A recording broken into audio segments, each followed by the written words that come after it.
My son uploaded his DNA to trace his roots. He never expected to match my billionaire CEO ex-husband's entire family. Your biological father isn't dead, I said, each word feeling like glass in my throat. His name is Dominic Harlow, and we were married for 3 years. My son stared at me, shock rendering him momentarily speechless. Then, the Dominic Harlow? The guy who's always in the tech magazines? The Harlow Innovations guy. I nodded, watching my son's world reshape itself before my eyes. You lied to me my entire life. Lucas's voice hardened, the initial shock giving way to anger. You told me he was dead. I was trying to protect you, I said, reaching for his hand, which he pulled away. Dominic wasn't a good man by the end of our marriage. The power, the money, it changed him. That wasn't your choice to make. Lucas stood abruptly, his chair scraping against the floor. He's my father. I had a right to know him, to decide for myself. Have you ever wondered what it would be like to discover that everything you believed about your family was built on a foundation of lies? What would you do if a simple DNA test suddenly connected you to one of the wealthiest, most powerful families in America? This is the story of a mother's desperate attempt to protect her child, a father who never knew he had a son, and a 16-year-old boy caught in the middle of a past he never knew existed. I'm Mr. Harrison, and today I'm sharing the remarkable story of how a birthday gift changed 3 lives forever. If you've ever faced a moment when truth and lies collided in your own life, this story will resonate deep in your soul. Give this video a like if you believe in the power of truth to overcome even the most carefully crafted deception. The manila envelope arrived on a Tuesday, unremarkable except for the stylized double helix logo in the corner that made my stomach clench the moment I saw it. I knew what it contained before my son even burst through the front door, his face alight with the particular excitement that only a 16-year-old on the verge of discovery can radiate. Mom! The results came. Lucas called, dropping his backpack in the hallway despite my countless reminders about proper storage. Can we open them now? I forced a smile, setting aside the stack of student essays I'd been grading. Of course. It's your DNA test after all. The irony of those words wasn't lost on me as I watched Lucas tear into the envelope. His DNA test, his heritage, his identity, all the secrets I'd carefully guarded for 16 years, potentially unraveled by a birthday gift from his well-meaning aunt who thought it would be fun to explore our family tree. This is so cool, Lucas murmured, spreading the papers across our kitchen table. Look at all these ethnicity percentages. I didn't know we had Eastern European ancestry. Your grandmother always mentioned a great-grandfather from Prague, I said automatically, the practiced lie sliding easily from my lips even as my eyes scanned the documents for the section I truly feared, the DNA matches. Lucas flipped to the next page, and I saw the moment everything changed. His eager expression froze, brows drawing together in confusion as he stared at a name listed under close family matches. Mom!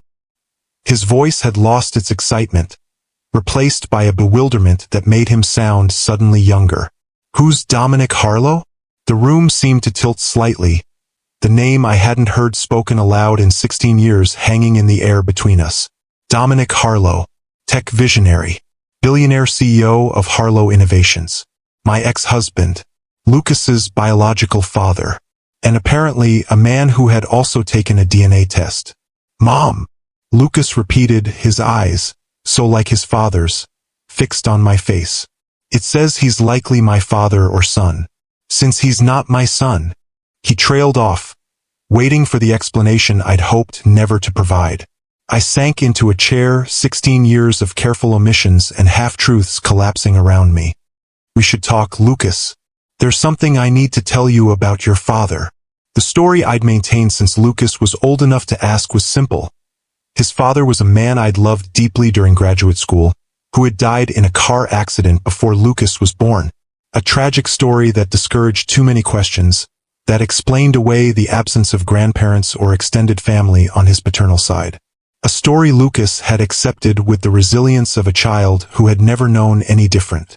The truth was far more complicated. Your biological father isn't dead, I began, each word feeling like glass in my throat. His name is Dominic Harlow, and we were married for 3 years. Lucas stared at me, shock rendering him momentarily speechless. Then, the Dominic Harlow? The guy who's always in the tech magazines? The Harlow Innovations guy. I nodded, watching my son's world reshape itself before my eyes. We met when I was working on my PhD in computer science. He was building his first company, brilliant and driven and charismatic. We fell in love, got married, and for a while it was good. What happened? Lucas asked, his voice small. How do you explain the slow dissolution of a marriage to a 16-year-old? How do you describe watching the man you loved disappear into ambition and power, becoming someone you no longer recognized? We wanted different things, I said finally. Dominic was consumed by his company, by building his empire. I wanted a life that included more than just being Mrs. Harlow, the appropriate accessory at business functions. But you were pregnant with me? Lucas said, the hurt evident in his voice. Did he not want me? The question pierced my heart. He didn't know about you, I admitted. I discovered I was pregnant after I'd already filed for divorce. By then, things between us were so toxic, so broken. I made a choice to raise you on my own, away from that world. You lied to me my entire life. Lucas's voice hardened, the initial shock giving way to anger. You told me he was dead. I was trying to protect you, I said, reaching for his hand, which he pulled away. Dominic wasn't a good man by the end of our marriage. The power, the money, it changed him. And the custody battle would have been brutal. He never would have let go, not because he wanted to be a father, but because he never lost. That wasn't your choice to make. Lucas stood abruptly, his chair scraping against the floor. He's my father. I had a right to know him, to decide for myself. Lucas, does he even know I exist? He demanded. I shook my head. No. After the divorce, I moved across the country, changed back to my maiden name. You were born here as Lucas Bennett. My son looked at me as if seeing a stranger.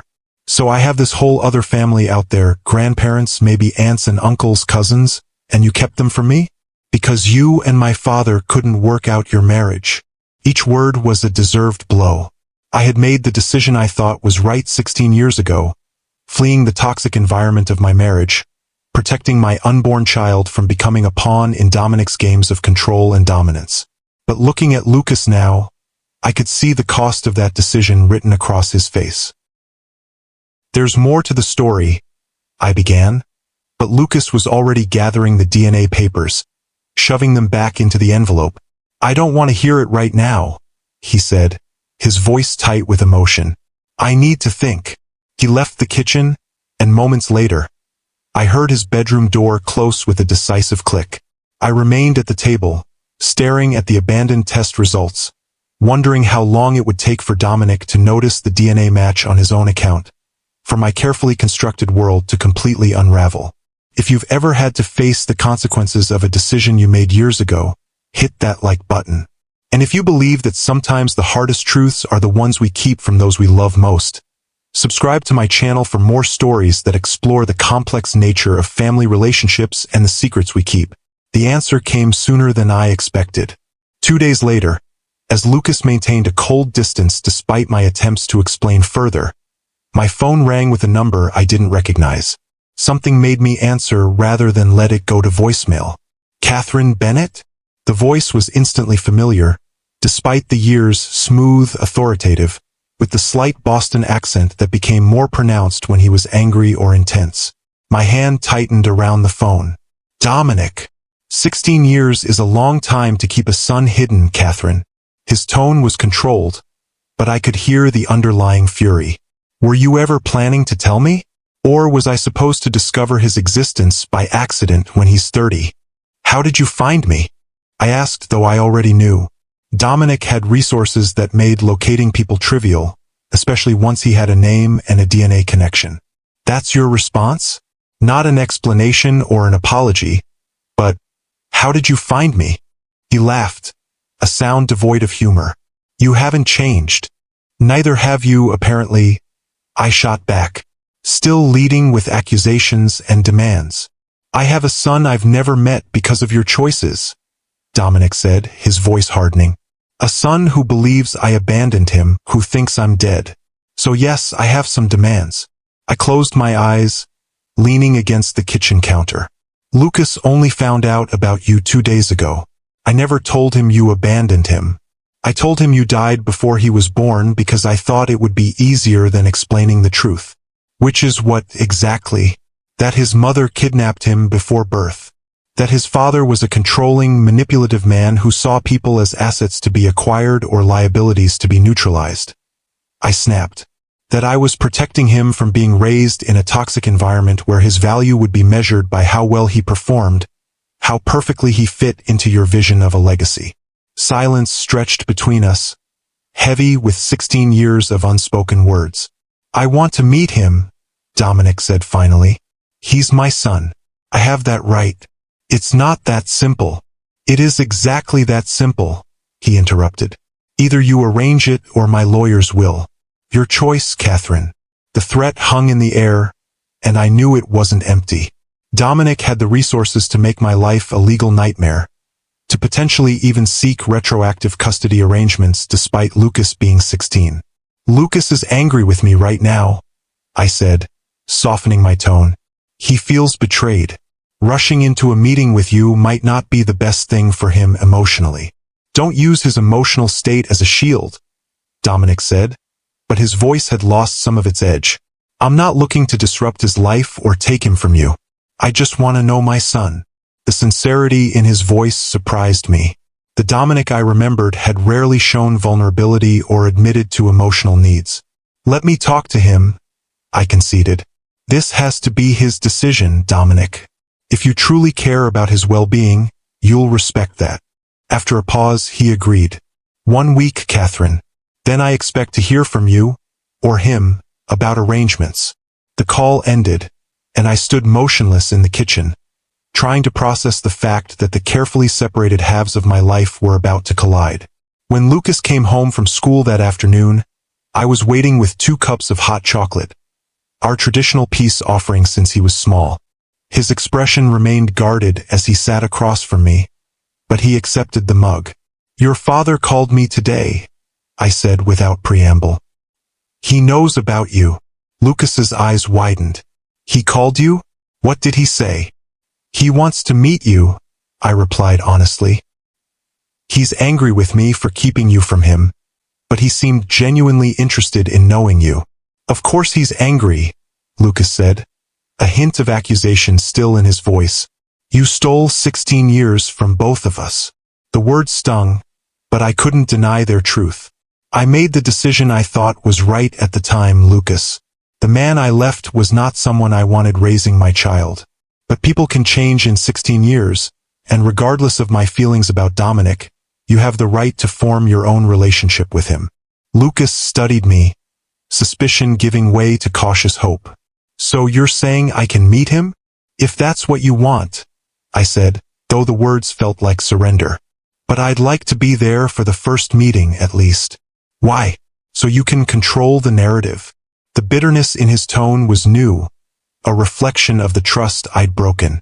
Because I'm still your mother, and I still want to protect you, I said quietly. Not from knowing your father, but from being hurt if this doesn't go the way you hope. The Dominic I knew was complicated, brilliant, charismatic, but also calculating. I want to make sure he's meeting you for the right reasons. Lucas considered this, turning the mug between his hands. I looked him up online, he admitted. There's so much about his companies, his innovations, his wealth, but almost nothing about him personally. It's like he's a brand, not a person. That's fairly accurate, I said. He was always intensely private about his personal life, even before he became famous. There were some articles about his family, though, Lucas continued, about the Harlow dynasty. His father founded the original company, and his grandfather was some kind of industrial magnate. There are cousins who run other businesses, an uncle who's a senator. He looked up at me. That's my family too, isn't it? All those people. The wonder in his voice made my chest ache. In trying to protect Lucas from Dominic's influence, I had also denied him knowledge of his heritage, his extended family, the sense of belonging to something larger than our small two-person unit. Yes, I acknowledged. The Harlows are a prominent family, especially in Boston. Your grandfather, Edward Harlow, was a formidable businessman in his own right before Dominic eclipsed him. Were they good people? Lucas asked, the question so direct and earnest that it caught me off guard. I considered my answer carefully. Edward was traditional, demanding.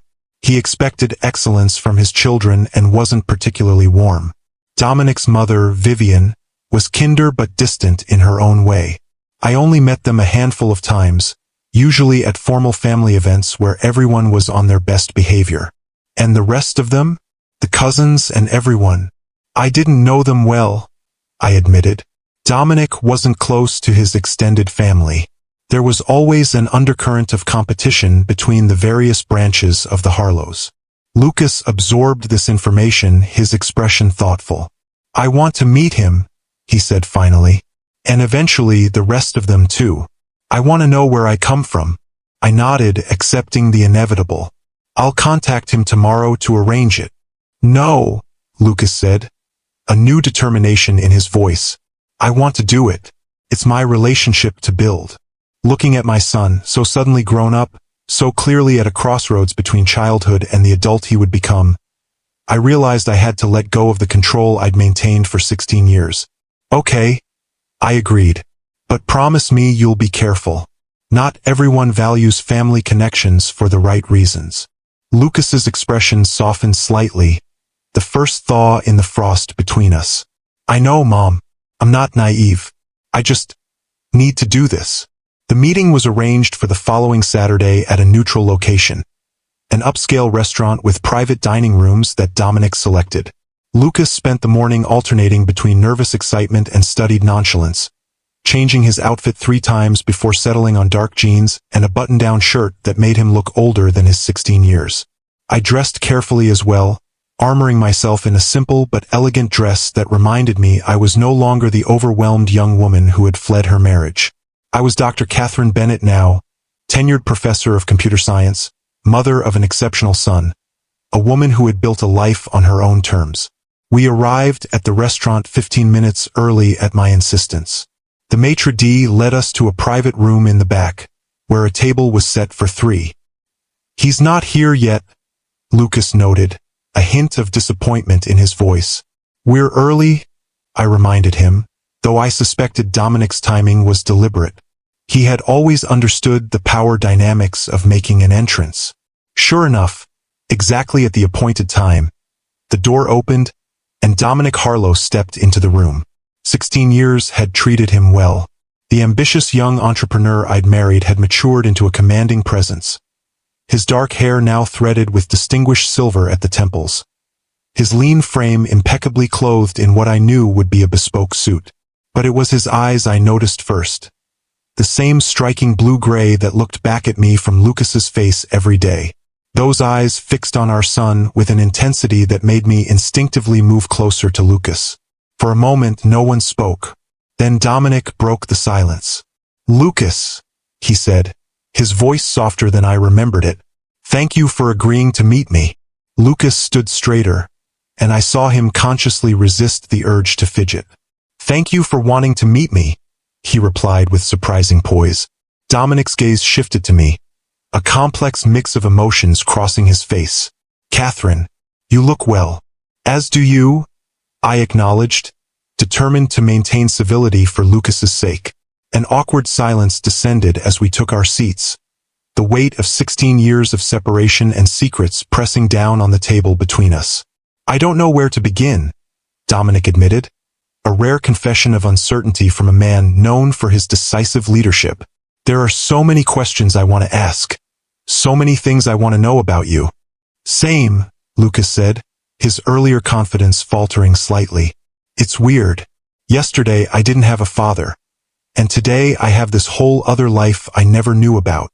You've always had a father, Dominic corrected with a pointed glance at me. You just didn't know I existed. I bit back a retort, reminding myself this wasn't about Dominic and me anymore. It was about Lucas. Maybe we could start with something simple, I suggested. Lucas is an exceptional student, particularly in mathematics and computer science. He's already taking college-level courses. A flash of pride crossed Dominic's face. Following in both our footsteps, then. Your mother was one of the most brilliant programmers I ever met, he told Lucas. She could see solutions that eluded everyone else. The unexpected compliment caught me off guard. That was a long time ago, I said, uncomfortable with the direction of the conversation. Lucas has his own unique talents. Of course he does, Dominic agreed, studying our son with undisguised fascination. But genetics are powerful things. It's remarkable to see the combination of us in him. Lucas shifted in his seat, clearly both pleased and unsettled by being discussed this way. What was Mom like back then? He asked Dominic. Before everything. A ghost of a smile touched Dominic's lips. Brilliant, stubborn, completely unimpressed by wealth or status, which was refreshing in my world. His eyes met mine briefly.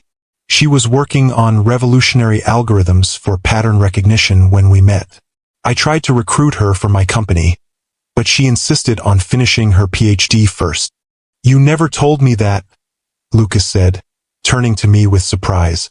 There's a lot I haven't told you, I admitted quietly, about that time in my life. Like the fact that your mother's work formed the foundation of Harlow Innovations' first major success, Dominic added. The Nexus platform that put us on the map was built on Katherine's research. I tensed. That's not entirely accurate, Dominic. No. His eyebrow arched in that familiar challenging way. The core architecture was directly inspired by your dissertation. I've never denied that. You never properly credited it either, I countered, then immediately regretted engaging. This old argument wasn't what Lucas needed to hear.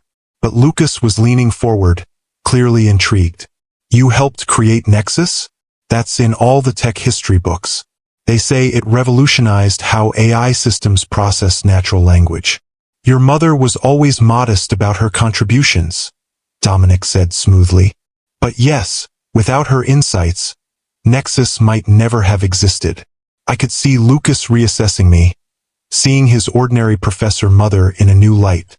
It was exactly the kind of subtle manipulation Dominic had always excelled at, offering just enough truth to create the narrative he wanted. Let's focus on getting to know each other, I suggested, redirecting the conversation.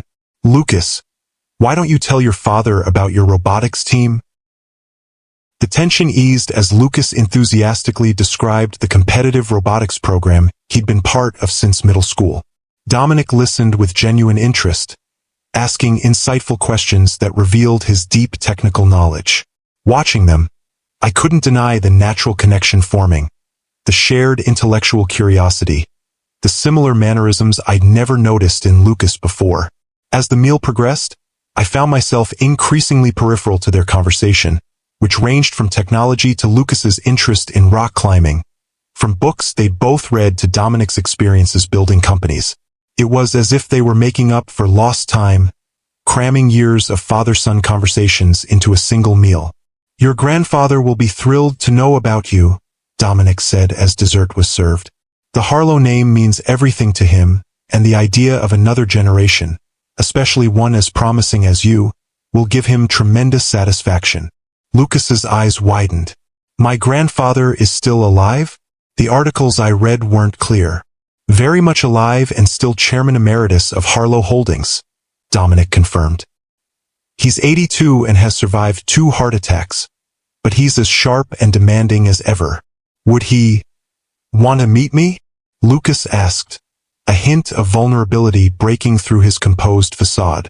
Without question, Dominic assured him, as would your grandmother, your great-aunt Eleanor, and various cousins once they learn of your existence.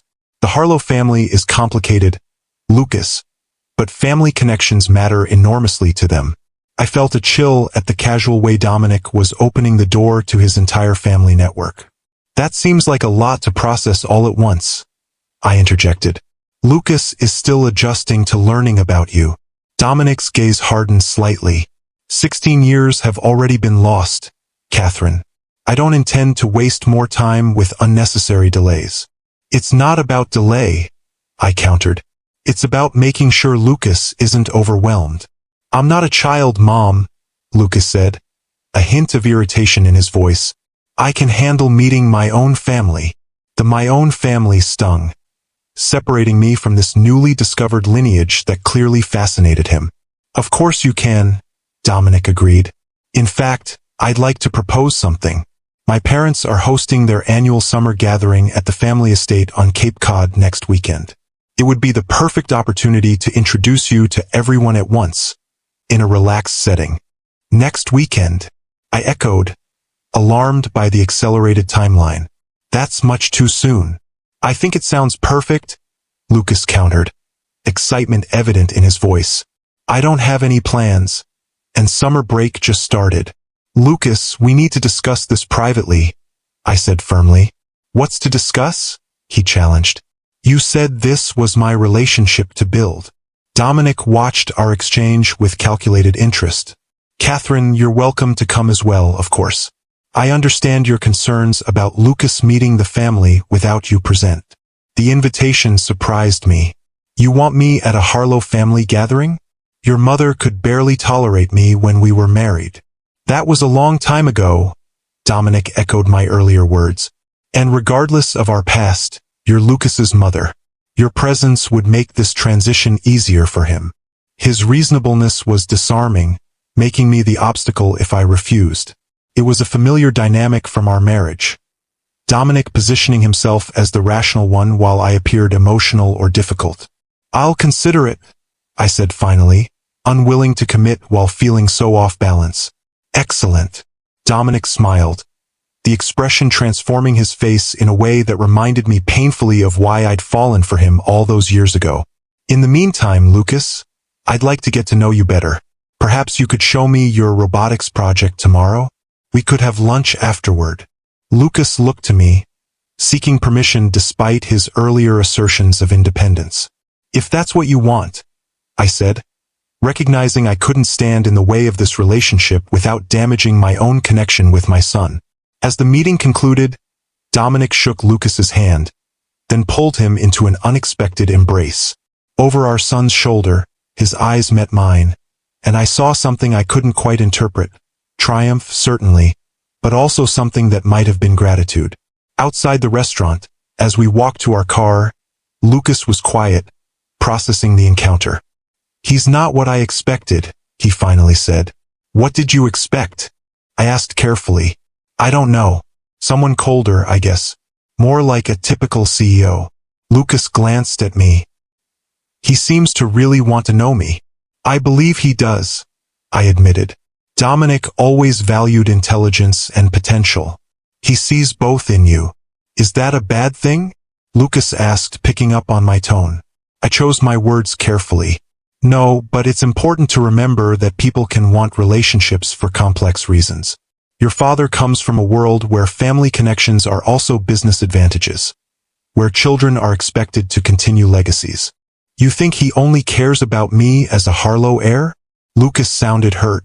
I think he's genuinely fascinated by you, I clarified. But I also think the Harlow family has expectations that might feel overwhelming once the initial excitement wears off. Lucas was silent for a moment. You really don't want me to go to this family gathering, do you? I want you to be careful, I said. The Harlows are powerful people used to getting their way. Once you enter their world, it won't be easy to step back if you need space. Maybe I don't want to step back, Lucas challenged. Maybe I want to know that side of myself. The side you kept hidden from me my whole life. The accusation hung between us as we reached the car. I unlocked it but didn't immediately get in. Lucas, I know you're angry with me, and you have every right to be. But please understand that everything I did, including the mistakes, was because I loved you and wanted to protect you. From what, though? He asked, his voice softening slightly. He doesn't seem like a monster, Mom. Dominic was never a monster, I acknowledged. He's charismatic, brilliant, and can be incredibly compelling. but he also sees the world as something to be conquered, including people. When we were married, his need for control extended to every aspect of our lives. People change, Lucas said, echoing my own words from earlier. Yes, they do, I agreed. Which is why I'm not forbidding this relationship. I'm just asking you to move forward with your eyes open. If you've ever been caught between protecting someone you love and letting them make their own choices, even risky ones, hit that like button. And if you're curious to see what happens when Lucas enters the world of the Harlow dynasty, subscribe to my channel for the next part of this extraordinary family saga. The week that followed was a whirlwind. Dominic, true to his word, spent the next day with Lucas, touring his school's robotics lab and taking him to lunch at an exclusive restaurant where they were treated like visiting royalty. He returned home with a new laptop, just a small gift. Lucas insisted when he saw my expression, and stories about Dominic's early days building computers in his parents' garage. Each day brought more contact. Texts, calls, another meeting where Dominic took Lucas to his company's research lab, introducing him as my son to wide-eyed employees. I watched with growing unease as Lucas was drawn deeper into Dominic's orbit, dazzled by the attention, the resources, the sense of belonging to something prestigious and powerful. By Thursday, the Cape Cod gathering was presented as a fait accompli. Lucas had already packed a bag, and Dominic had arranged for a private car to collect us Friday afternoon. You are coming, right? Lucas asked as I helped him select appropriate clothes for a weekend with the Harlow family. Dad said his mother is especially looking forward to meeting you again. The casual use of dad was still jarring. Yes, I'll come, I said, having realized I couldn't let Lucas face the full Harlow dynasty alone. Though I doubt Vivian Harlow is actually looking forward to seeing me. Why did they dislike you so much? Lucas asked, folding a sweater with unusual care. Was it because you weren't from their social circle? I sat on the edge of his bed. Partly. The Harlows have been marrying into the same handful of Boston families for generations. I was an outsider, scholarship student, no family connections, focused on my career rather than supporting Dominic's. That seems old-fashioned. The Harlows are old-fashioned in many ways, I said. They value tradition, legacy, appearances. By the end of our marriage, I felt like I was suffocating under the weight of their expectations. Lucas considered this. But you're different now, established, successful in your own right. Maybe they'll see you differently too. His optimism was touching, if naive. Maybe, I agreed, not wanting to dampen his enthusiasm. Just remember that I'm on your side, no matter what happens this weekend. Friday afternoon arrived with a sleek black car pulling up to our modest home. The driver, professionally courteous, loaded our bags while Lucas vibrated with barely contained excitement. The Cape Cod estate is amazing, he told me as we settled into the luxurious back seat. Dad showed me pictures. It's been in the family for 4 generations. I nodded, remembering the imposing seaside mansion where Dominic and I had spent a few uncomfortable weekends during our marriage. Harlow Point, they called it, 20 acres of prime oceanfront property with a main house that could comfortably accommodate 30 guests and staff quarters for another dozen. The 3-hour drive passed quickly with Lucas alternating between nervous chatter and scrolling through information about the Harlow family on his phone. I used the time to center myself, to remember that I was no longer the intimidated young woman who had once walked these circles. I had built my own life, earned respect in my field, raised an extraordinary son. The Harlows might have wealth and power, but they had no authority over me or Lucas. As we turned onto the private road leading to the estate, Lucas pressed his face to the window. Wow! He breathed as the main house came into view, its weathered gray shingles and white trim gleaming in the late afternoon sun. It's like something from a movie. Several luxury vehicles were already parked in the circular drive, indicating that other family members had arrived. As our car pulled up to the entrance, the massive front door opened, and Dominic emerged, flanked by an elderly couple I recognized immediately despite the years. Edward and Vivian Harlow. Deep breath, I murmured to Lucas as the driver opened our door. Remember who you are. Lucas stepped out first, standing tall as Dominic approached with a warm smile. "Welcome to Harlow Point," he said, placing a hand on Lucas's shoulder. "Your family has been waiting a very long time to meet you, even if they didn't know it." Edward Harlow stepped forward, his tall frame still imposing despite his advanced age. His piercing blue-gray eyes, the same shade as Dominic's, the same shade as Lucas's, studied my son with undisguised interest. "So," he said, his Boston Brahmin accent pronounced, "this is the boy." Lucas straightened under the scrutiny. "It's nice to meet you, sir. I'm Lucas." A hint of a smile touched Edward's stern mouth. "Lucas, a good name. Strong." His gaze shifted to me, cooling noticeably. "Katherine, this is unexpected." "For all of us, Edward," I replied evenly. Vivian Harlow moved forward then, her silver hair perfectly coiffed, her slender figure elegant in expensive casual wear. "Let's not stand out here discussing the obvious," she said with practiced social grace. "Come inside. The others are gathering for drinks before dinner." As we followed them into the house, Dominic fell into step beside me, speaking quietly. "They're in shock, but they're trying. My father hasn't stopped talking about Lucas since I told them." "When did you tell them?" I asked, surprised. "Tuesday. I wanted them prepared." He glanced at me. "I didn't mention our disagreement about Lucas's upbringing. That's between us." The unexpected discretion caught me off guard. The Dominic I remembered would have used my deception to position himself favorably with his parents. Perhaps he had changed in some ways. The interior of Harlow Point was exactly as I remembered, tastefully opulent, with antiques that had been in the family for generations, original artwork on the walls, and views of the Atlantic Ocean from nearly every window. Lucas's eyes widened as we moved through the grand entrance hall into a spacious living room where about a dozen people were gathered. Conversations paused as we entered, all eyes turning to Lucas. I recognized some faces from my brief time as a Harlow, Dominic's younger sister Alexandra, now in her 40s, his uncle Senator James Harlow, a few cousins whose names escaped me. There were new faces too, spouses, and perhaps the next generation of Harlows.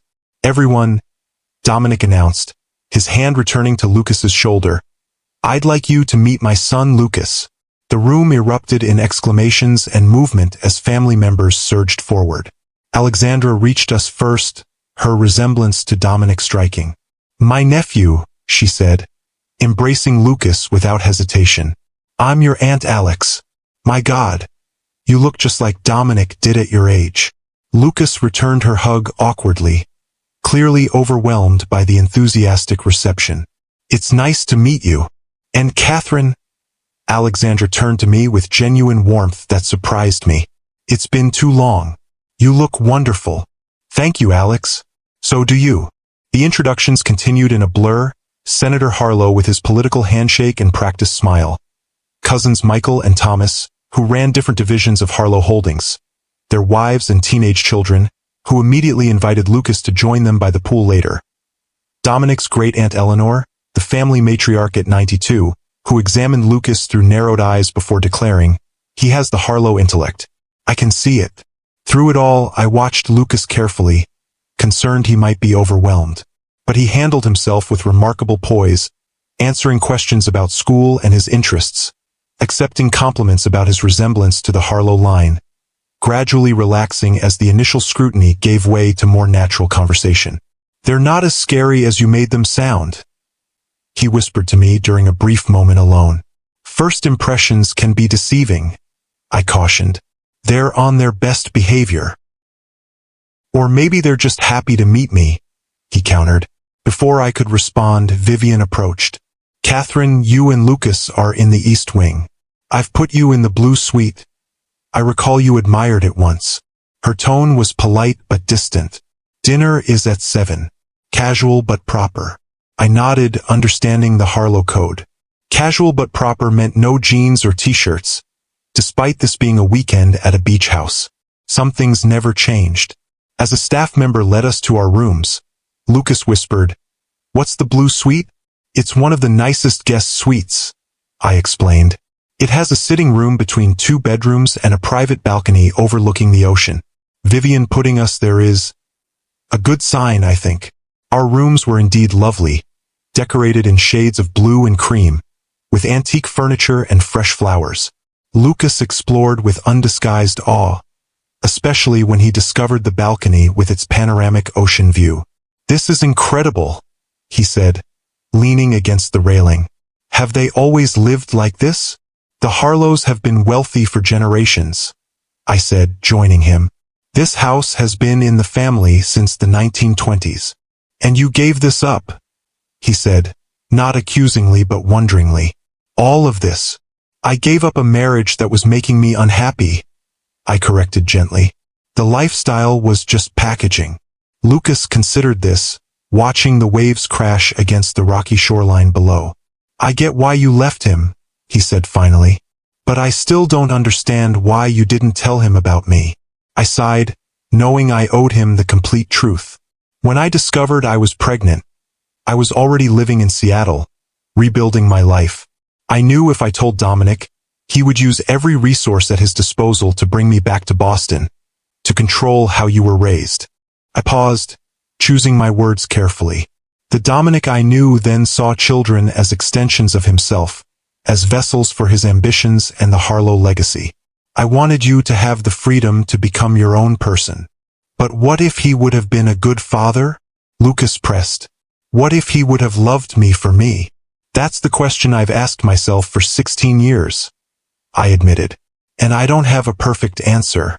I made the best decision I could with what I knew then." Lucas was quiet for a long moment. "I think I understand," he said finally. "I don't agree with what you did, but I understand why you did it. It wasn't forgiveness, but it was a start." I squeezed his hand, grateful for his maturity.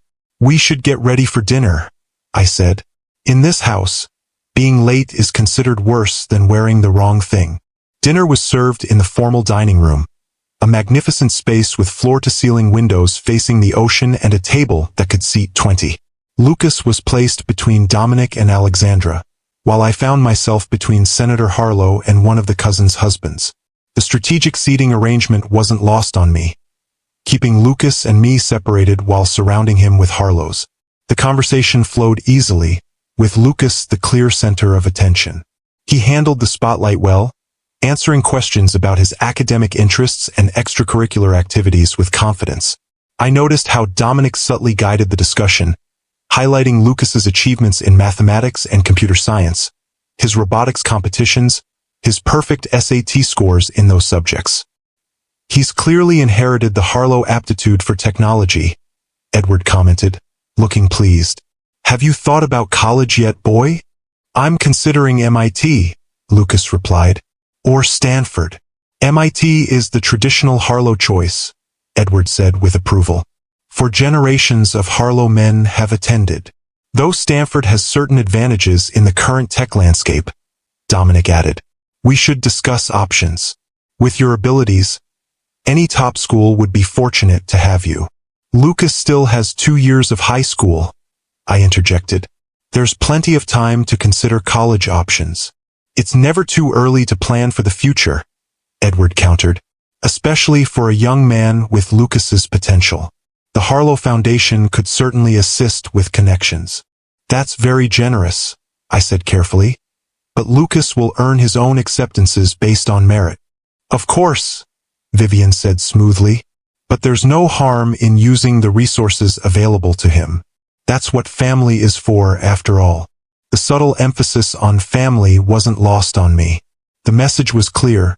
Lucas was a Harlow, and the Harlows took care of their own, whether I liked it or not. After dinner, the group moved to the terrace for coffee and dessert. I watched as Lucas was drawn into conversation with his cousins, teenagers who seemed genuinely interested in getting to know him.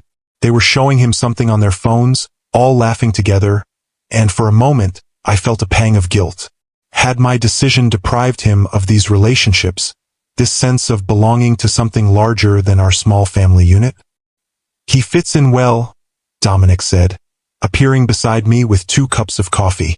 He handed one to me, black with 1 sugar, if your preferences haven't changed. "They haven't," I said, surprised he remembered. And yes, he does fit in. He's always been good with people. Another trait he gets from you, Dominic said, his tone surprisingly genuine. I was always more comfortable with code than humans. I smiled despite myself. That's true. I remember having to rescue you from more than one awkward conversation at industry events. A comfortable silence fell between us as we watched Lucas. It was strange how easily we had slipped back into this familiar dynamic. Standing together, observing, sharing quiet observations. For a moment, I could almost forget the years of separation, the lies, the anger. Why did you really invite me here, Dominic? I asked finally. You could have brought Lucas alone. He considered the question, his expression thoughtful. Several reasons. Lucas wanted you here. The transition is easier with you present. And, he paused. I thought it was time the family saw the remarkable woman you've become. Professor Bennett, published author, respected in your field. You've been researching me, I observed. Of course I have, he acknowledged without apology. Just as I'm sure you've researched me. Couldn't deny it. I'd followed his career through news articles and industry publications, tracking Harlow Innovations' rise to global prominence under his leadership. You've done well, I conceded. The company has exceeded even your ambitious projections. In some ways, he agreed. In others. He trailed off, his gaze returning to Lucas. Success has its costs. Before I could respond, Edward Harlow approached, his expression serious. Dominic, a word in the study. Business matter. Dominic nodded. Excuse me, Katherine. As they walked away, Alexandra took Dominic's place beside me. Some things never change, she said with a wry smile. Father still thinks he runs the company. Doesn't he? I asked. As chairman emeritus? She laughed. On paper, perhaps. But Dominic has been the true power for years. She sipped her wine, studying me over the rim of her glass. You know, when Dominic told us about Lucas, I wasn't surprised that you'd kept him secret. I was surprised you left in the first place. Really? I thought everyone in the family expected our marriage to fail. Oh, Mother certainly did, Alexandra admitted. She never thought you were suitable.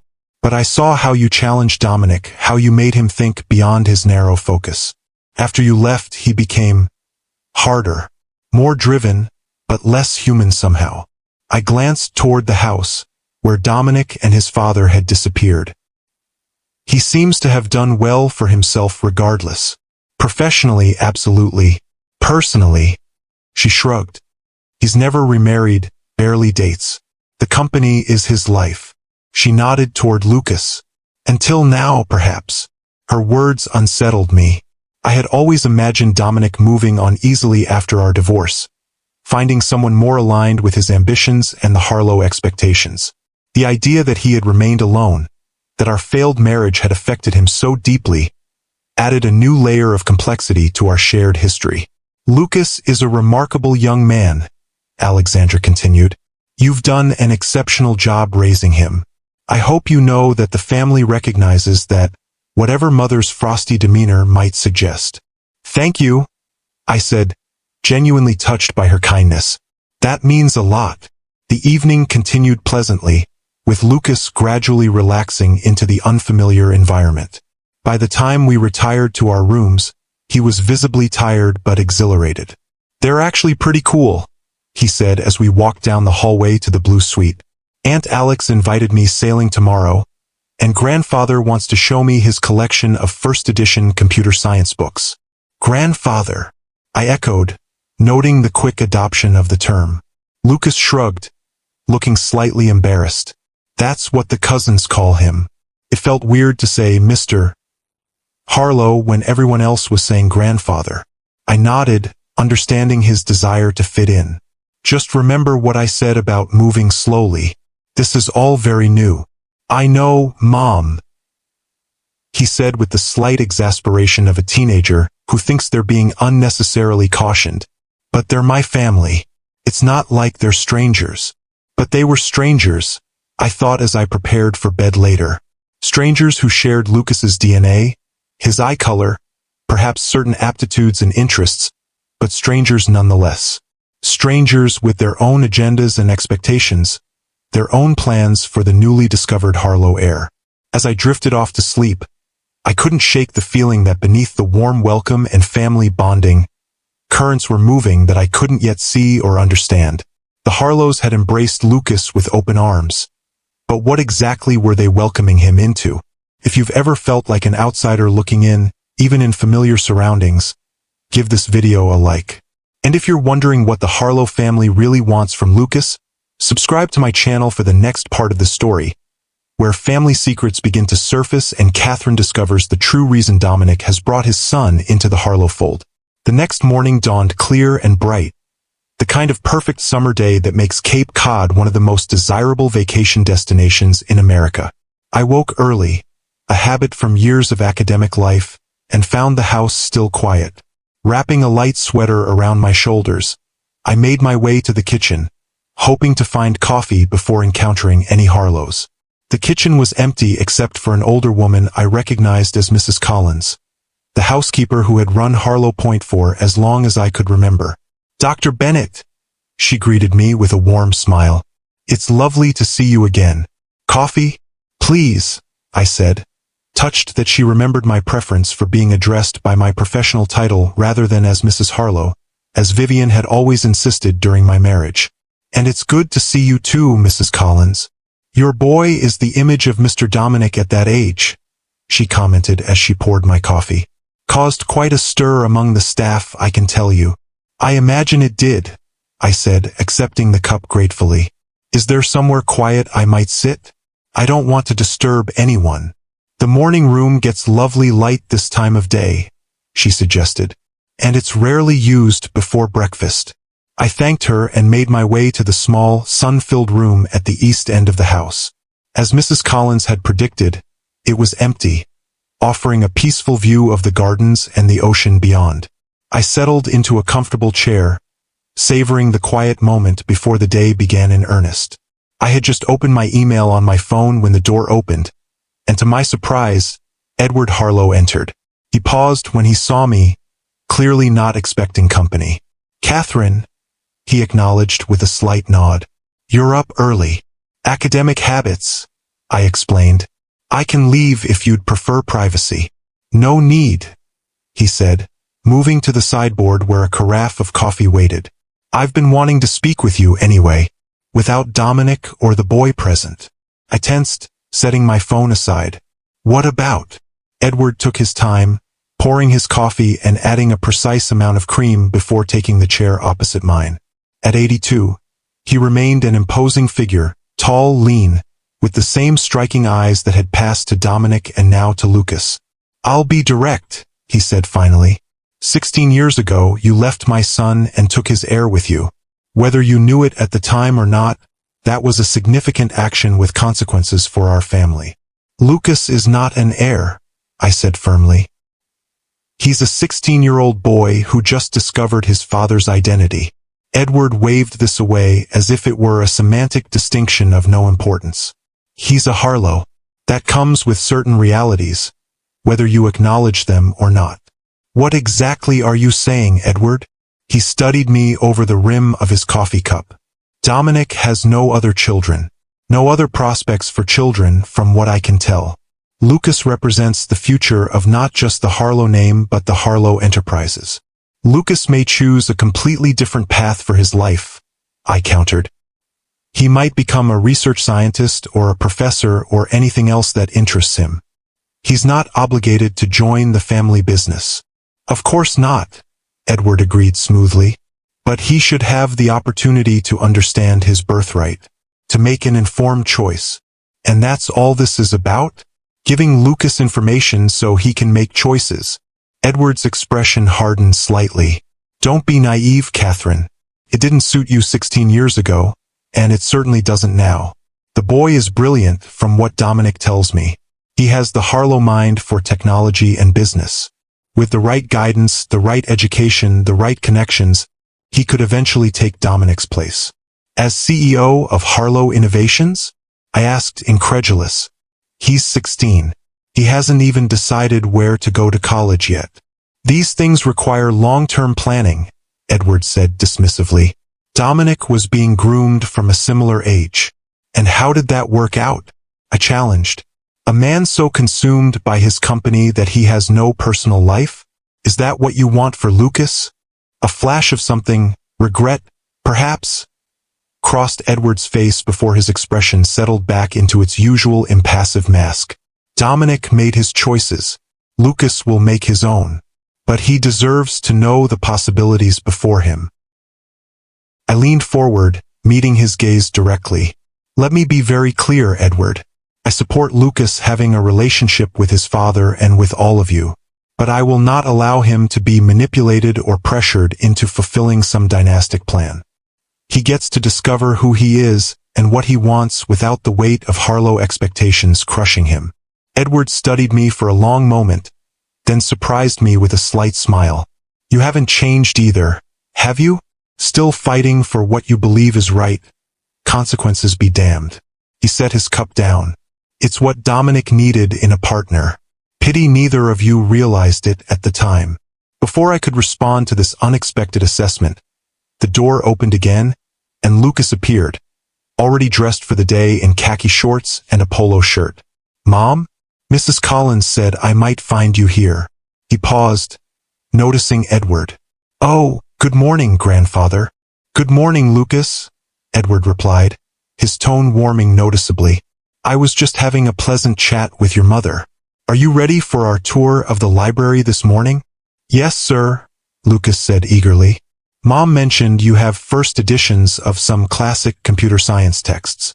Indeed I do, including a signed copy of Claude Shannon's A Mathematical Theory of Communication that I think will interest you. Edward stood, his conversation with me apparently concluded. Shall we go after breakfast? I believe your grandmother is arranging a buffet on the terrace. Sounds great, Lucas agreed. He turned to me. Are you coming, Mom? I hesitated, still processing my conversation with Edward. I'll join you shortly. I want to finish my coffee first. As they left together, Lucas already asking questions about Shannon's work, I remained in the morning room, troubled by Edward's transparent agenda. The Harlows clearly saw Lucas as more than just a newly discovered family member. They saw him as the solution to their succession planning, a fresh vessel for the Harlow legacy. The question was whether Dominic shared this view. Was his interest in Lucas genuinely paternal, or was he, too, primarily concerned with grooming an heir? And how could I protect Lucas from these expectations while still allowing him to build relationships with his paternal family? I was still pondering these questions when Alexandra found me an hour later, now sitting on the terrace watching Lucas and his teenage cousins playing an impromptu game of touch football on the lawn. He's fitting in well, she observed, taking the chair beside me. The cousins have already adopted him as one of their own. They seem like good kids, I acknowledged. They are, she agreed, though they've all grown up with the Harlow name hanging over them. It's not always easy being part of this family. I glanced at her, curious about her candor. You seem to have managed it well enough. Alexandra laughed, the sound surprisingly bitter. Have I? I run the charitable foundation, sit on the boards of cultural institutions, married appropriately, produce 2 Harlow heirs. I've fulfilled every expectation except the one that matters most. I've never been Dominic. What do you mean? She sighed, watching the teenagers on the lawn. In this family, there's only room for one star, one visionary. That's always been Dominic. The rest of us orbit around him, reflecting his light. She turned to me. Father's already sizing Lucas up as the next Dominic. I saw them in the library earlier, deep in conversation about quantum computing or some such thing. The old man was practically glowing with pride. Lucas is his own person, I said firmly. Not a replacement for Dominic or anyone else. I hope you can help him hold on to that, Alexandra said seriously. It's easy to lose yourself in the Harlow expectations. I should know. Her words reinforced my earlier concerns. Before I could respond, Dominic appeared on the terrace, looking relaxed in casual weekend attire that probably cost more than my monthly mortgage payment. There you are, he said, approaching us. "I've been looking for you, Katherine. I thought you might like to see the changes to the gardens. You always had suggestions for improvements when we visited." The invitation surprised me. "I'd like that," I said, curious about his motives. As we walked through the meticulously maintained gardens, now more beautiful than I remembered with new water features and sculpture installations, Dominic kept the conversation light, pointing out rare plant specimens and architectural elements. It was only when we reached a secluded bench overlooking the ocean that he broached more serious topics. "My father spoke to you this morning," he said. Not a question but a statement. "He did," I confirmed. "About Lucas's birthright and the Harlow legacy." Dominic sighed, running a hand through his silver-streaked hair. "I apologize for that. Father is traditional in his thinking. And you're not," I challenged. "You don't see Lucas as the solution to your succession planning?" He was quiet for a moment, his gaze on the distant horizon. "When I first discovered Lucas's existence, that was part of it," he admitted finally. "The shock, the anger at what you'd kept from me, yes, but also the immediate recognition of possibilities. A son, an heir, someone to eventually take over what I've built." At least he was being honest. "And now I've met him," Dominic said simply. "Spent time with him. He's not just a concept anymore, not just a potential successor. He's a person. Brilliant, thoughtful, with his own ideas and interests." He turned to me. "You've done an extraordinary job raising him, Katherine. He's everything I could have hoped for in a son, and nothing like what I expected." The sincerity in his voice caught me off guard. "What did you expect? Someone more like me, I suppose, driven by ambition, hungry for success and recognition. But Lucas is different. He's curious about everything, genuinely interested in people, not just what they can do for him." A rueful smile touched his lips. "He's more like you in that way."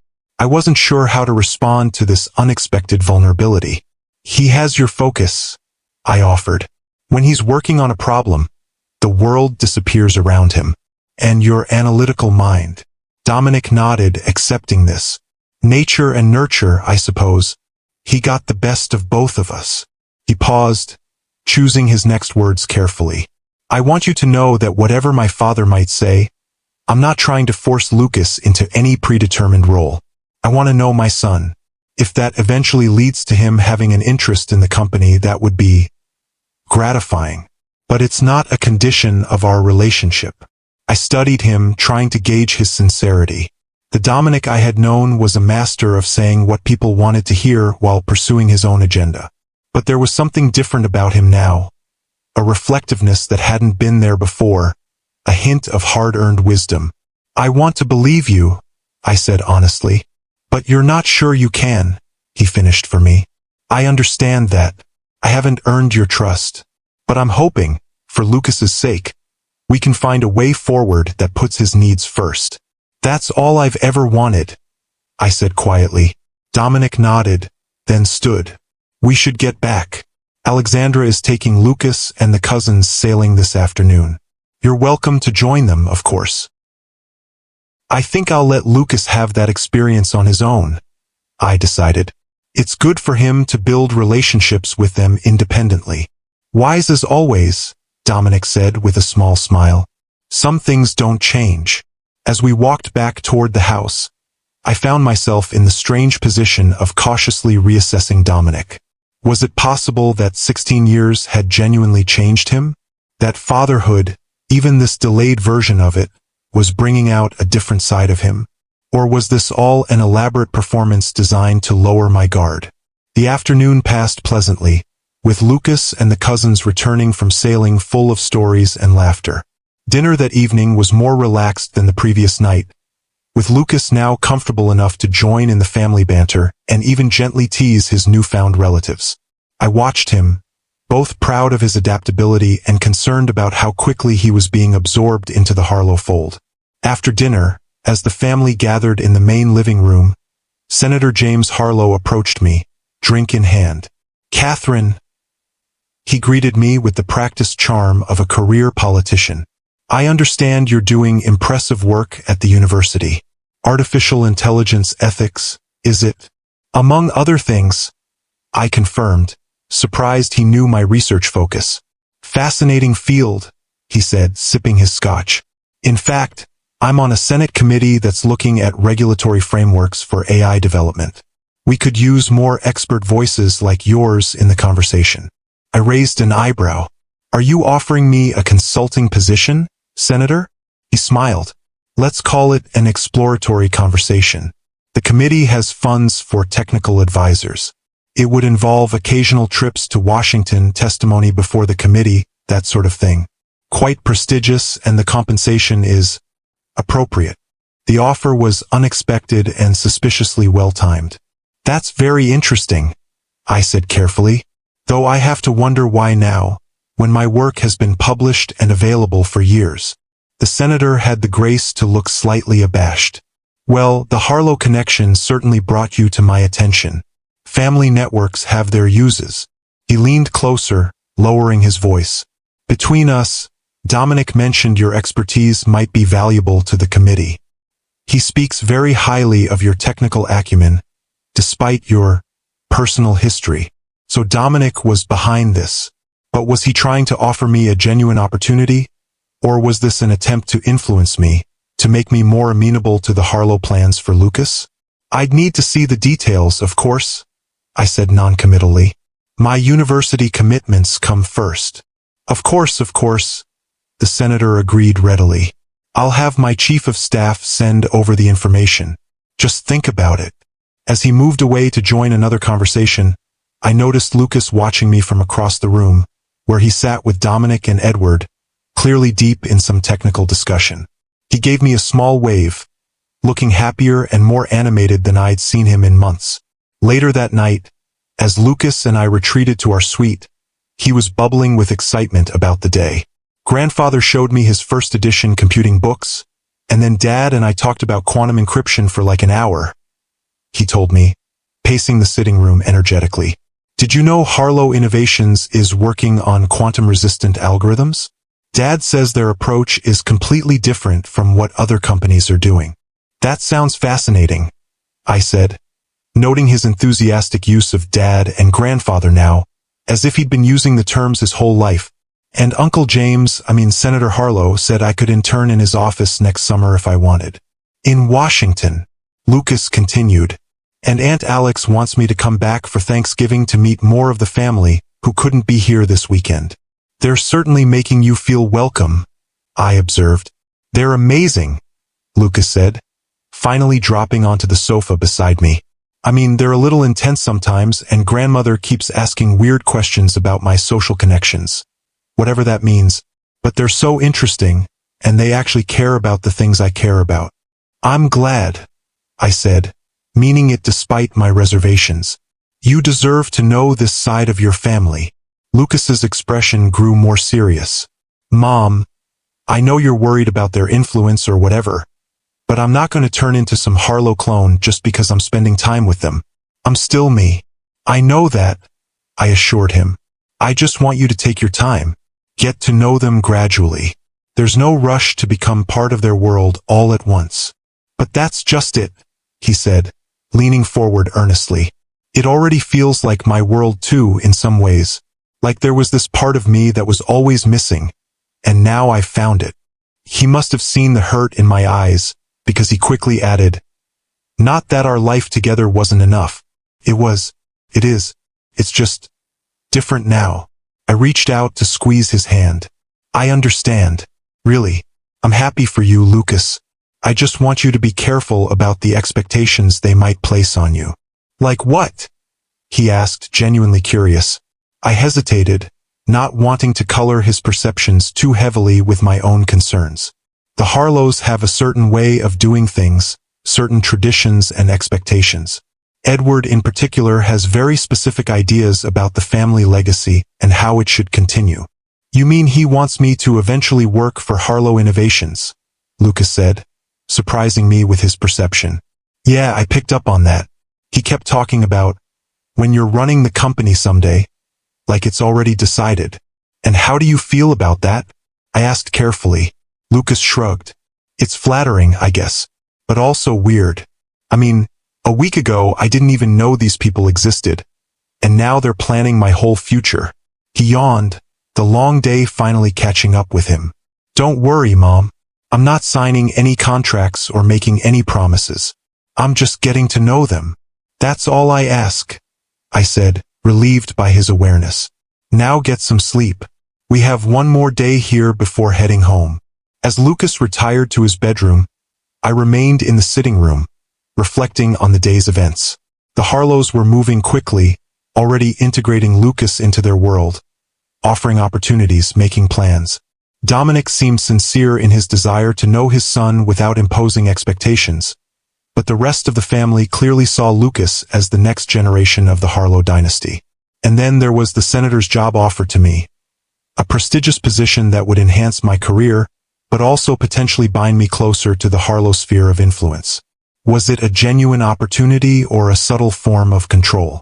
As I finally prepared for bed, I couldn't shake the feeling that despite all my caution, Lucas and I were being drawn into the Harlow orbit, our independent lives gradually being realigned around their gravitational pull. The question was whether we could maintain our own course while still embracing these new relationships, or if the Harlow influence would ultimately prove too powerful to resist. If you've ever found yourself caught between protecting your independence and embracing new opportunities that come with strings attached, hit that like button. And if you're wondering how Katherine and Lucas will navigate the complex web of Harlow family dynamics, subscribe to my channel for the final part of this extraordinary story, where long-buried secrets come to light and both mother and son must make decisions that will shape their futures forever. Sunday morning brought a change in the weather, with gray clouds rolling in from the Atlantic and a cool breeze that hinted at rain. The shift seemed fitting as we entered our final day at Harlow Point, a reminder that all perfect summer weekends must eventually end. I found Lucas already at breakfast with Dominic and Edward.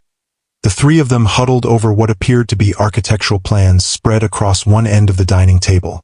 They were so engrossed in their discussion that they barely noticed my arrival. These are the preliminary designs for the new research campus, Dominic was explaining, pointing to a section of the blueprints. We're breaking ground next spring, with completion targeted for fall 2027. The quantum computing lab will be here, Edward added, indicating another area. State-of-the-art facilities, the best researchers money can buy. Lucas studied the plans with evident fascination. And this building? He asked, pointing to a distinctive structure at the center of the campus. The Harlow Innovation Center, Dominic said, the heart of the complex. It's where our most promising projects will be developed. It's incredible, Lucas said, clearly impressed. The whole design is so forward-thinking. Perhaps you'll work there someday, Edward suggested, his tone casual but his intent obvious. Or even lead it. I cleared my throat as I approached, making my presence known. Good morning. All three looked up with varying degrees of guilt on their faces. Lucas, the most transparent, quickly straightening as if caught doing something wrong. Mom, we were just looking at the plans for Dad's new research campus. It's amazing. So I heard, I said, helping myself to coffee from the sideboard. It sounds very impressive. Katherine, Edward acknowledged with a nod. We were just having a little business discussion. Hope you don't mind. Not at all, I replied evenly.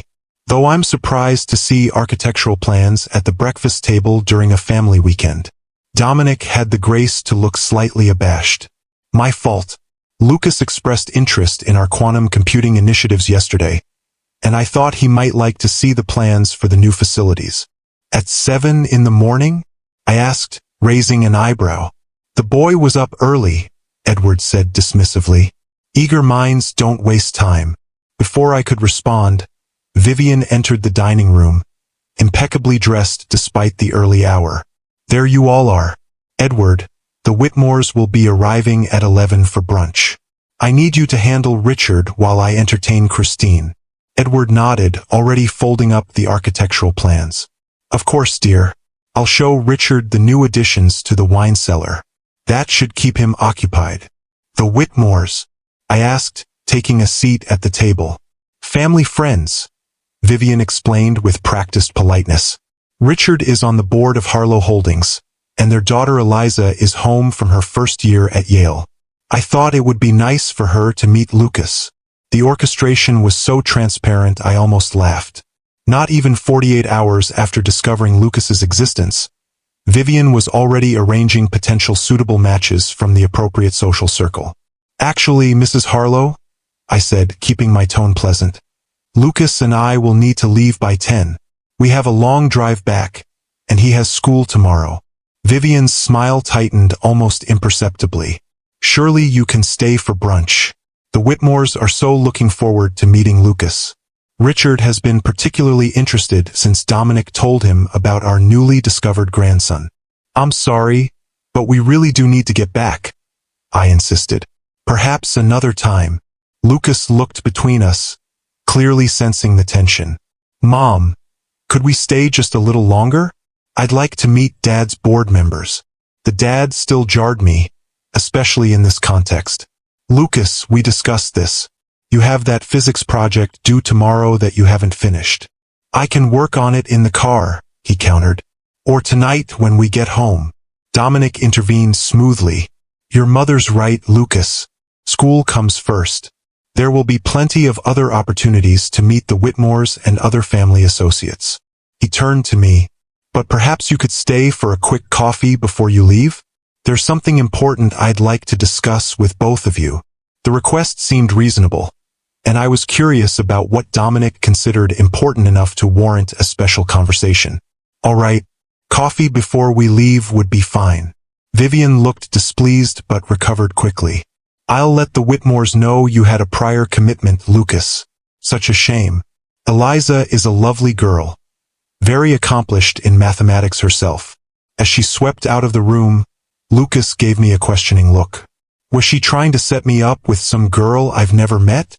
Welcome to the Harlow way, I said dryly. Appropriate social connections are cultivated early.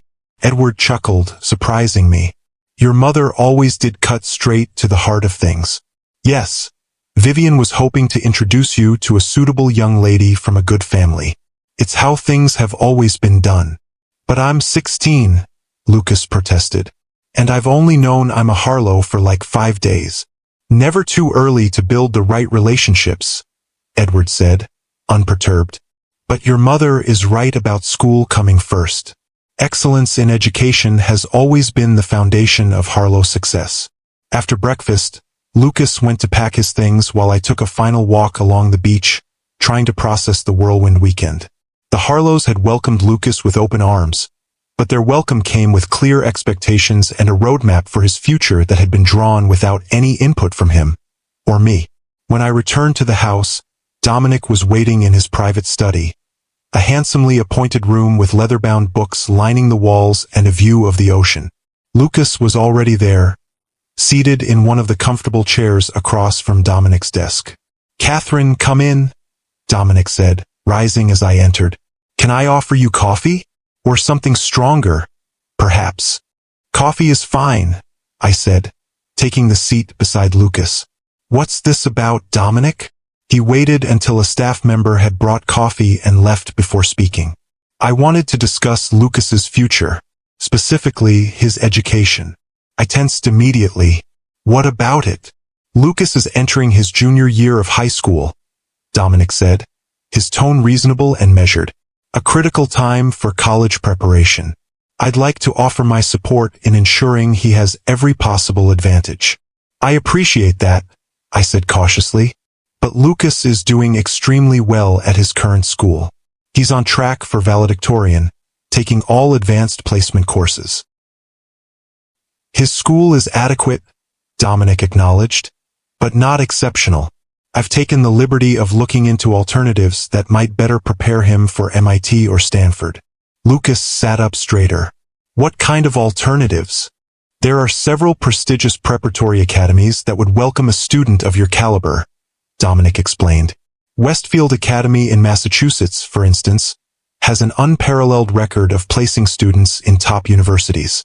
Their advanced science and mathematics programs are second to none. In Massachusetts? I repeated, immediately seeing where this was heading. You want Lucas to move across the country for his final 2 years of high school? It would be an adjustment, Dominic conceded, but one with significant benefits. Westfield's resources are exceptional: research facilities, connections to MIT and Harvard, internship opportunities with leading tech companies, including Harlow Innovations, and conveniently located near you, I added, unable to keep the edge from my voice. That would be an additional benefit, yes, Dominic admitted. It would allow Lucas to spend more time with me, with the family, to become more familiar with his heritage. Lucas was looking between us, clearly torn. Would I live at the school? Or with you? The academy has excellent residential facilities, Dominic said, but you would be welcome to stay with me on weekends and holidays if you preferred. This is a lot to consider, I interjected, trying to slow the conversation. Lucas has friends, activities, a life in Seattle. Of course, Dominic agreed smoothly. It's just something to think about. The application deadline for spring admission is in October, so there's time to consider the options. Spring admission? I echoed. You're suggesting he transfer in the middle of the school year? It would allow him to acclimate before senior year, Dominic explained. The most critical year for college applications. I took a deep breath, trying to maintain my composure. Dominic, I understand you want to be involved in Lucas's education, and I support that. But suggesting he uproot his entire life and move across the country seems premature, especially when we're all still adjusting to this new situation. Mom, Lucas said hesitantly, I think we should at least consider it. Westfield sounds amazing, and it would look incredible on college applications. I turned to him, surprised by his openness to the idea. Lucas, your current school has prepared dozens of students for top universities. Your academic record is stellar. You don't need to change schools to get into MIT or Stanford. But the opportunities at Westfield would be exceptional, Dominic pressed. Access to research facilities, mentorship from leading scientists, connections that could shape his entire career, and separation from his home, his friends, and his mother, I countered. All to satisfy your desire to have him closer to you and the Harlow influence. Dominic's expression hardened slightly. This isn't about Harlow influence. It's about giving Lucas every possible advantage. It's about control, I said bluntly. Just like it always was with you, Dominic. Controlling the narrative. Controlling the people around you. Shaping everything to fit your vision. That's unfair, Katherine, Dominic said, his voice tight. I'm trying to do what's best for our son. After knowing him for less than a week, I challenged. You don't get to swoop in after 16 years and start making major decisions about his life. Stop it, both of you, Lucas interrupted, his voice uncharacteristically sharp. I'm sitting right here. This is my life you're arguing about. We both fell silent, chastened by his justified frustration. I'm sorry, Lucas, I said after a moment. You're right. This should be your decision with input from both of us. I agree, Dominic said, visibly making an effort to moderate his tone. I shouldn't have presented this as a fait accompli. I'm still learning how to be a father, especially to a teenager. Lucas looked between us, his expression troubled. I need time to think about all this. It's a huge decision. Of course, Dominic agreed immediately. Take all the time you need. I just wanted to present the option while there's still time to apply if you decide it's something you want to pursue. I nodded, recognizing the reasonableness of this approach even as I remained suspicious of Dominic's underlying motives. We should get going soon if we want to beat the traffic back to Seattle. As we prepared to leave, the Harlow family gathered to say goodbye. There were hugs, exchanges of phone numbers and email addresses, promises to stay in touch. Edward pulled Lucas aside for a private word, while Alexandra embraced me warmly. Don't be a stranger, she said quietly. Lucas needs you to help him navigate this world. We can be overwhelming. I've noticed, I said dryly. She smiled. He's a remarkable young man. You should be very proud. I am, I assured her. Every day. Dominic walked us to the car, helping the driver load our bags. As Lucas said a final goodbye to his cousins, Dominic turned to me. "I meant what I said about not pressuring him," he said quietly. "But I do want to be part of his life, Katherine. A real part, not just occasional visits and phone calls." "I understand that," I acknowledged. "And I want that for Lucas too. But we need to move at his pace, not yours or your family's." Dominic nodded. "Fair enough." He hesitated, then added, "There's something else I've been meaning to tell you. Something I should have said years ago." I raised an eyebrow, waiting. "You were right to leave," he said simply. "Our marriage had become toxic, and I was largely to blame. I was so focused on building the company, on living up to my father's expectations, that I lost sight of what really mattered." The admission stunned me. In all our interactions since the divorce, Dominic had never once acknowledged any responsibility for our failed relationship. "Why are you telling me this now?" I asked. "Because I don't want to make the same mistakes with Lucas," he said. "I don't want to be the father my father was to me. Demanding, critical, never satisfied. I want to be better." And I thought, maybe acknowledging the past might help us move forward more constructively. There was a sincerity in his eyes that I hadn't seen in years, a vulnerability that the old Dominic would never have allowed himself to show. For the first time, I considered the possibility that fatherhood might truly be changing him, forcing him to confront patterns and behaviors he'd never questioned before. "Thank you for saying that," I said finally. "It means a lot." Lucas rejoined us then, and the moment passed. Final goodbyes were said, and soon we were driving away from Harlow Point, the imposing house growing smaller in the rearview mirror. For the first hour of our journey, Lucas was quiet, staring out the window at the passing landscape, clearly processing the events of the weekend. I let him have his space, responding to work emails on my phone and giving him time to gather his thoughts. Finally, he turned to me. "They're not what I expected." "The Harlows?" I asked. "In what way?" "They're more intense, more focused on the family name and legacy than I thought they would be." He hesitated. "Grandfather kept talking about my responsibilities as a Harlow, about continuing the tradition of excellence." "That sounds like Edward," I said carefully. "But Dad seems different," Lucas continued. "More balanced, I guess. He talks about the company a lot, but he also asked about my friends, my interests outside of school. He seemed to really want to know me as a person." I nodded, acknowledging this observation.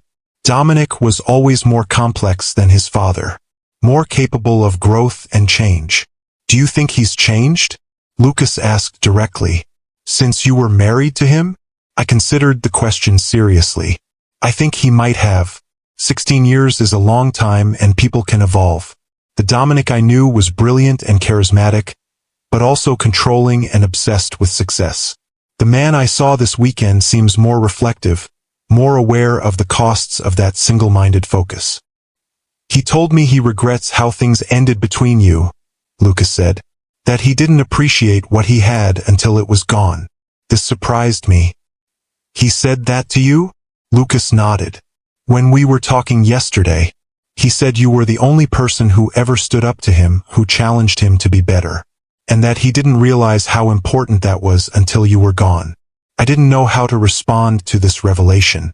The idea that Dominic had not only reflected on our failed marriage but had shared those reflections with Lucas was unexpected and somewhat unsettling. "What do you think about Westfield?" Lucas asked, changing the subject. Honestly, I took a deep breath, wanting to give him a thoughtful answer rather than an emotional reaction. "I think it's an excellent school that would provide amazing opportunities.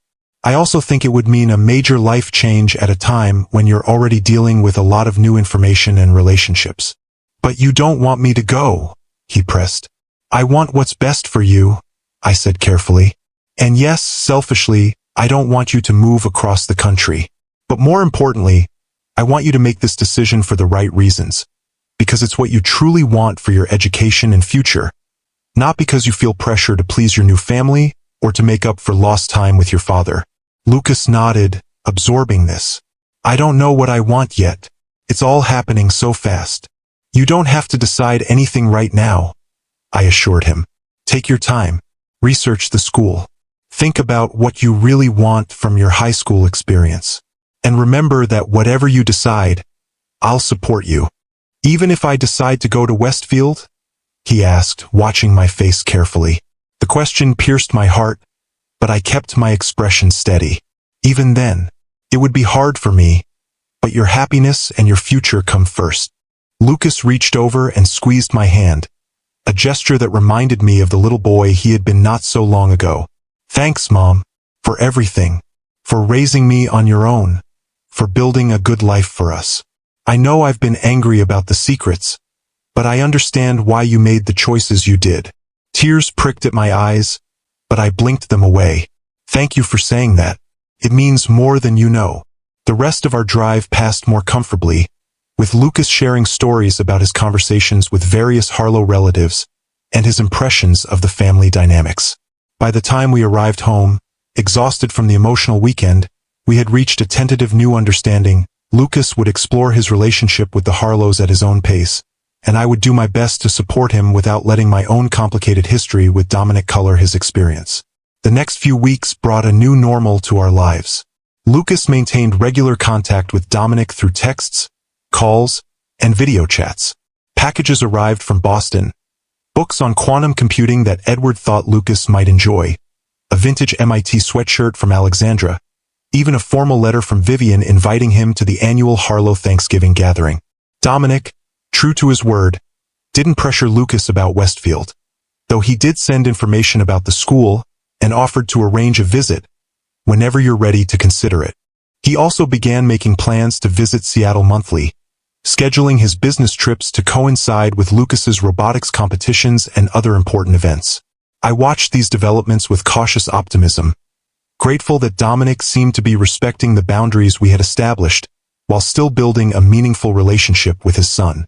Lucas, for his part, was thriving under the additional attention, his initial anger about my deception gradually giving way to an understanding of the complex circumstances that had led to my decisions. It was during Dominic's second visit to Seattle, about a month after our weekend at Harlow Point, that another unexpected revelation changed our evolving family dynamic once again. Dominic had come to watch Lucas compete in a regional robotics championship. His team placed second, a significant achievement that had Lucas beaming with pride, as we all went to dinner afterward to celebrate.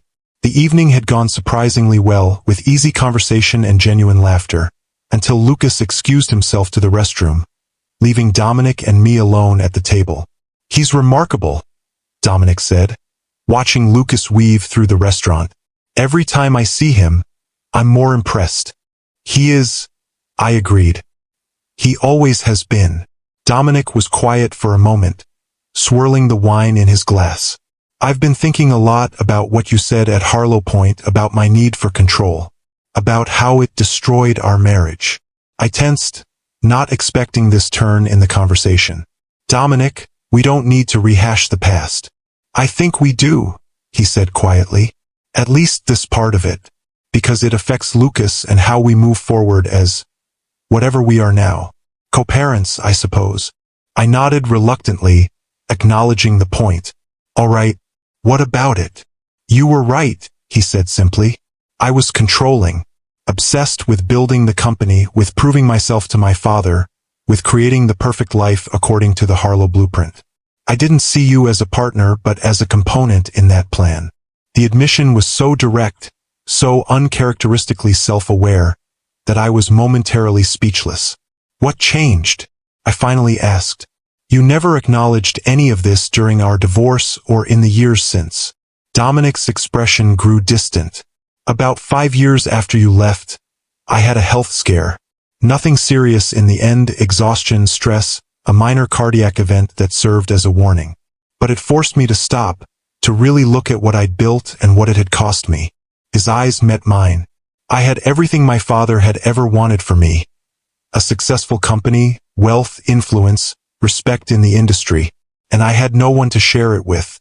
No one who cared about me beyond what I could do for them. I felt an unexpected pang of sympathy. I'm sorry you went through that alone. It was my own doing, he acknowledged. But it changed me, or at least started the process. I began to question the values I'd been raised with, the definition of success I'd never examined. I even started therapy, if you can believe it. A Harlow in therapy. He smiled ruefully. My father nearly had a real heart attack when he found out. I'm glad you got help, I said sincerely. It takes courage to examine yourself that way. Not as much courage as it took for you to leave, he countered. To start over with nothing, pregnant and alone, rather than stay in a situation that was destroying you. He paused. I've always wondered, if you had told me about the pregnancy, do you think things might have been different between us? The question caught me off guard. It was one I had asked myself countless times over the years, especially during the difficult early days of single parenthood. I don't know, I answered honestly. I'd like to think it might have been a wake-up call for both of us, that we might have found a way to make things work. But the truth is, we were broken beyond repair by then. And you weren't in a place to be the kind of father I wanted for my child. And now, he asked quietly, what kind of father do you think I can be to Lucas now? I considered the question carefully, looking at the man before me. Still ambitious and driven, still a force of nature in the business world, but also more reflective, more aware of his own limitations and flaws. I think you can be a good one, I said finally. If you remember that Lucas is his own person, not an extension of you or a vessel for the Harlow legacy. If you value him for who he is, not what he might become or do for the family name. Dominic nodded slowly. That's what I want. To know him, to support him, to be there for him in ways my father never was for me. He hesitated, then added, and I want us to find a way to co-parent effectively, despite our history. For Lucas's sake. I want that too, I agreed. It won't always be easy, but I think we're off to a decent start. Lucas returned then, sliding back into his seat with a curious glance between us. What are you guys talking about? You both look so serious. Just discussing how proud we are of you, Dominic said smoothly, and making plans for my next visit.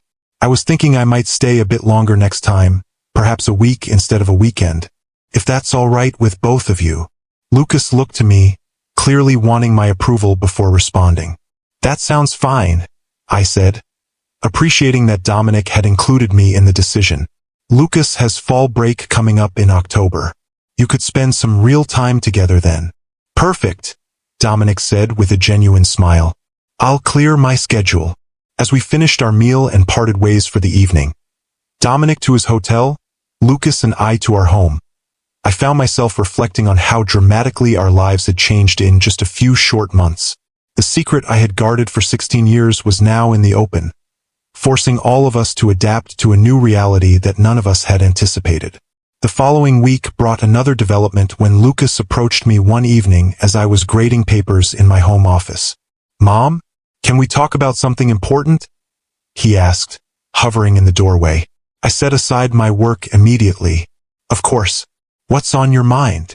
He came in and sat in the chair across from my desk, his expression serious. I've been researching Westfield Academy, looking at their programs, their college placement statistics, student reviews, everything I could find. My heart sank, but I kept my expression neutral. And what do you think? It's an amazing school, he said. Their science and math programs are incredible.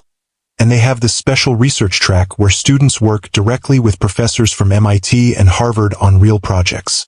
That does sound exceptional, I acknowledged, preparing myself for what was coming next. But I don't want to go, Lucas continued, surprising me. At least not right now. I blinked, trying not to show my relief too obviously. May I ask why? It seems like it would offer exactly the kind of academic challenge you thrive on. Lucas was quiet for a moment, gathering his thoughts. A few reasons. First, I don't want to leave my friends and my robotics team right before senior year. We've been working together for years, and I want to finish what we started. I nodded, understanding the importance of those relationships. Second, he continued, I think it would be too much change all at once. I'm still getting used to having Dad in my life, learning about the Harlows, processing all of that. Moving across the country to a new school, living in a dorm or with Dad on weekends, it's just too much right now. His maturity and self-awareness impressed me. Those are very thoughtful reasons. And third, he said, meeting my eyes directly, I don't want to leave you. Not yet. We've always been a team, just the two of us. I'm not ready to change that so drastically. Tears pricked at my eyes, but I blinked them back. Oh, Lucas, you know I would support you no matter what you decided. I know, he said with a small smile. That's part of why I want to stay. Because you always put what I need first, even when it's hard for you. He paused. I told Dad my decision yesterday. He was disappointed but said he understood and respected my choice. How did he take it really? I asked, knowing Dominic's capacity for manipulation. Better than I expected, Lucas admitted. He said we could revisit the idea for college if I wanted, but that he agreed it might be too much change too quickly. He's still planning to visit regularly, and he invited me to spend part of winter break in Boston if I want to. I was genuinely surprised by Dominic's restraint. That sounds very reasonable. He's trying, Mom, Lucas said earnestly. I know you have your doubts, and I get why, but he really is trying to do this right. I believe you, I said, and realized I meant it. The Dominic I was seeing through Lucas's experiences was indeed different from the man I had left 16 years ago. Still driven and ambitious, still very much a Harlow, but also more reflective, more willing to consider others' needs and perspectives. So you're okay with me spending part of winter break in Boston? Lucas asked. It would just be for a week after Christmas. If that's what you want, then yes, I agreed. It would be good for you to see where your father lives, to get to know that part of your heritage better. Lucas's relief was palpable. Thanks, Mom, for everything, for being so understanding about all of this.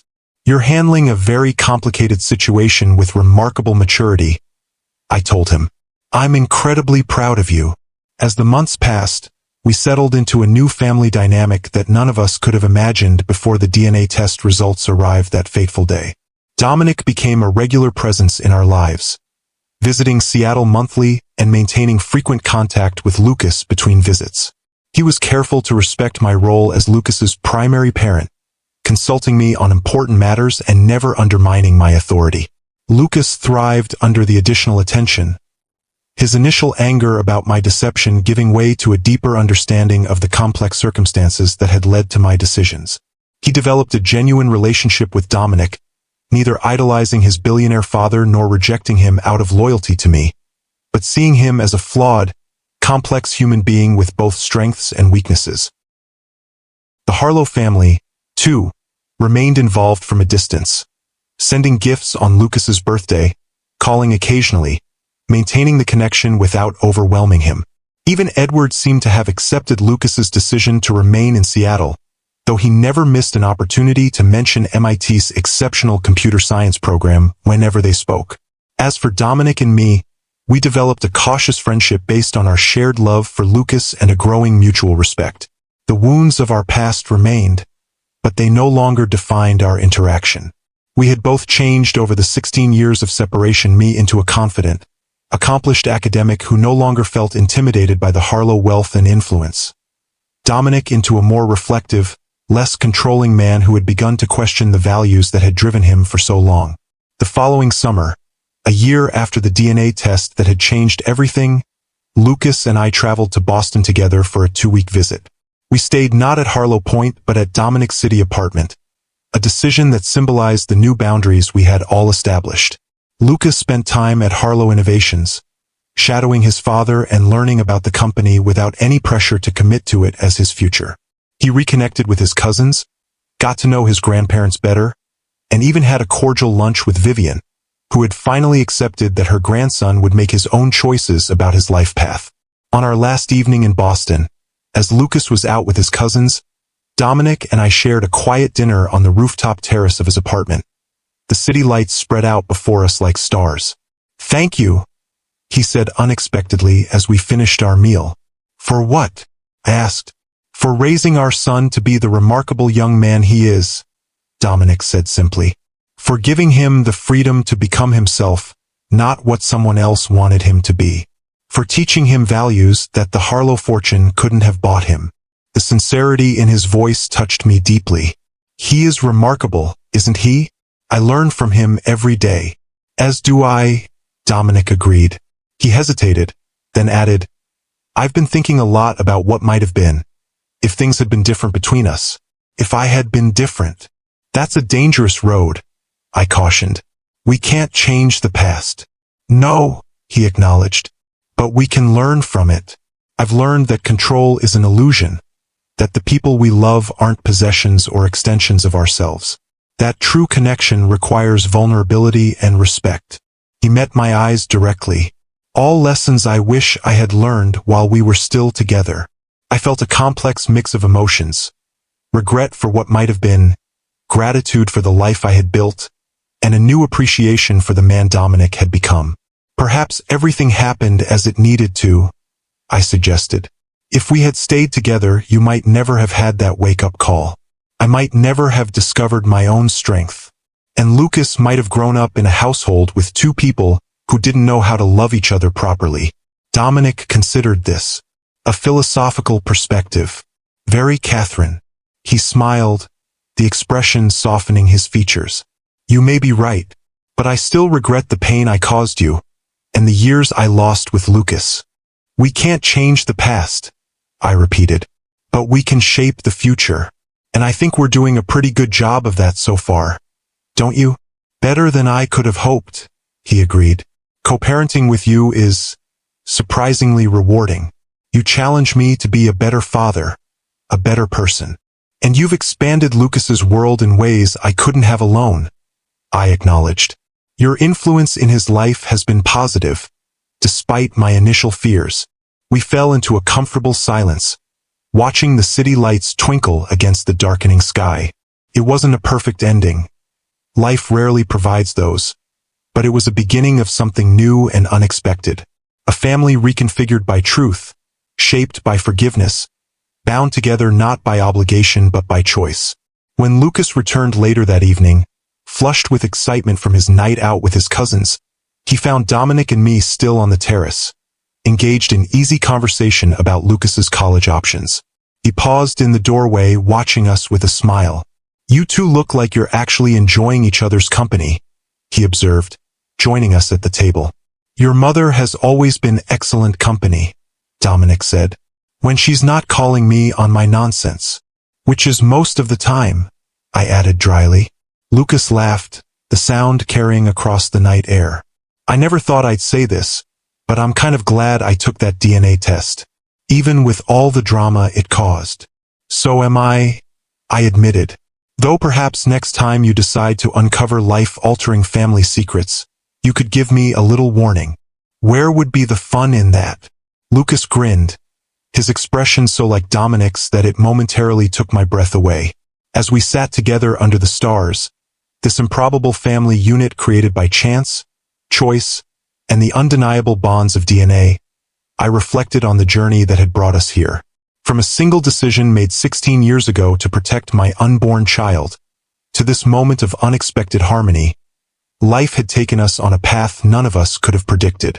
The truth, once feared and hidden, had ultimately set us all free to forge new connections, to heal old wounds, to create a family defined not by conventional structures, but by mutual respect and genuine care. It wasn't perfect, and it wouldn't always be easy, but it was real and honest in a way my marriage to Dominic had never been. Sometimes, I realized, the families we create through struggle and truth are stronger than those built on tradition and expectation. And sometimes, the secrets we keep to protect those we love must eventually come to light for healing to truly begin. If this story has touched your heart, please hit that like button and subscribe to Timeless Love Tales with Mr. Harrison. I'd love to hear your thoughts in the comments below. Have you ever discovered an unexpected truth about your family? Has a simple decision like taking a DNA test ever changed the course of your life?